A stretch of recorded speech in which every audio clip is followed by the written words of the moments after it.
अस्सलाम वालेकुम। दोस्तों, एक बेटा पढ़ लिख कर बहुत बड़ा आदमी बन गया। वालिद की वफ़ात के बाद माँ ने हर तरह का काम करके उसे इस काबिल बना दिया था। शादी के बाद बीवी को माँ से शिकायत रहने लगी कि वो इनके स्टेटस में फिट नहीं है।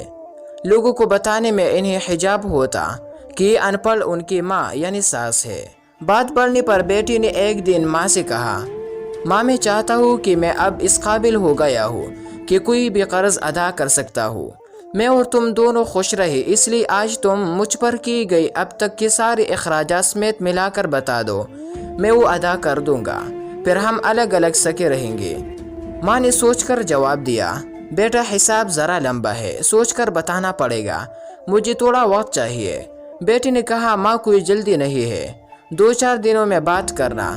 रात हुई, दोस्तों सब सो गए। माँ ने एक लोटे में पानी लिया और बेटे के कमरे में आई और बेटा जहाँ सो रहा था उसके एक तरफ पानी डाल दिया। बेटी ने करवट ले ली, माँ ने दूसरी तरफ भी पानी डाल दिया। बेटे ने जिस तरफ भी करवट ली, माँ इसी तरफ पानी डालती रही। तो परेशान होकर बेटा उठ कर के चीख कर बोला कि माँ ये क्या है, मेरे बिस्तर को पानी पानी क्यों कर डाला। माँ बोली, बेटा तूने मुझसे पूरी ज़िंदगी का हिसाब बनाने को कहा था। मैं अभी ये हिसाब लगा रही थी कि मैंने कितनी रातें तेरे बचपन में तेरे बिस्तर गिला कर देने से जागते हुए काटी है।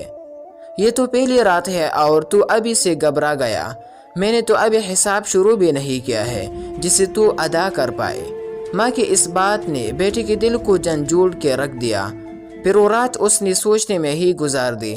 शायद उसे एहसास हो गया था कि माँ का कर्ज कभी नहीं उतारा जा सकता।